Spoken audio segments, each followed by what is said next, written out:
과거 냄비 받침이라는 예능이 있었습니다. 사실 여러 고정 MC들이 나와서 책을 만들기 위해서 과정을 거치는 내용들을 그대로 예능화시킨 것인데 실질적으로 대부분의 분량은 이경규가 정치인들을 만나 그들의 이야기를 들어보는 것을 채워져 있었습니다. 이경규는 그 이전에도 힐링 캠프를 통해서 단순히 방송인들만을 섭외했던 것이 아니라 문재인 대통령, 박근혜 전 대통령, 안철수 의원까지 섭외했던 시절이 있었습니다. 예능에 정치인들이 섭외가 되는 경우가 특별한 것이 아니라는 것입니다.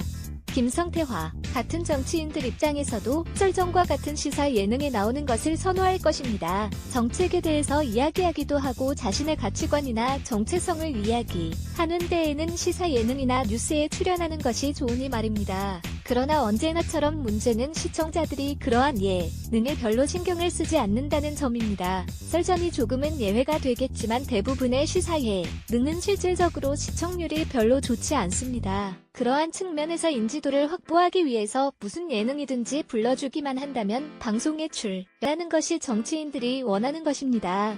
정치인들은 무풀이 악플보다도 더 무섭습니다. 그렇기에 요리를 하는 예능 그리고 자신과 조금은 껄끄러울 것 같은 사람에게 선물을 주는 예능이라 하더라도 김성태 의원은 합니다. 이번에 첫 방송이든 우리가 남이 가는 이번 주에 김성태 국회의원 다음 주에는 안민석 국회의원을 섭외하는데 성공하였는데 정치인들을 주로 섭외하는 이유는 대놓고 자신과 껄끄러운 사람이 있다라고 이야기하기에는 방송인들이나 영화 쪽이라는 사람들 입장에서는 이미지 훼손이 우려되기 때문입니다.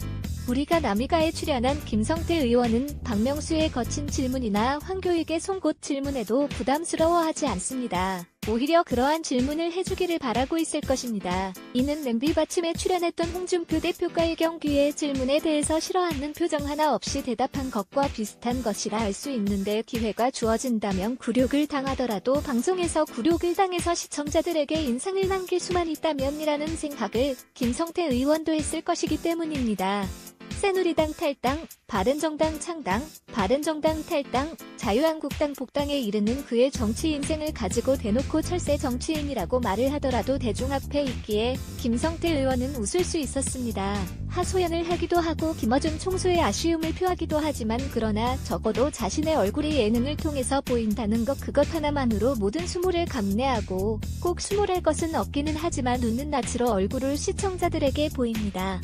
방송인들은 자신이 싫은 사람과 방송을 잘 안 하려고 합니다. 꼭 싫은 사람이 아니라 하더라도 보기에 껄끄러운 사람과 말을 잘 안 섞으려고 합니다. 그러나 그러한 방송인들도 해야 한다면 그러한 사람들과도 화해하는 척을 하기도 하고 웃는 낯을 보이고 인사를 하면서 덕담을 나눕니다. 그렇게 하는 것이 살아남을 수 있는 비결이라는 사실을 알고 있기 때문입니다. 그러나 정치인들은 방송인들보다도 더 그러한 행동을 잘합니다.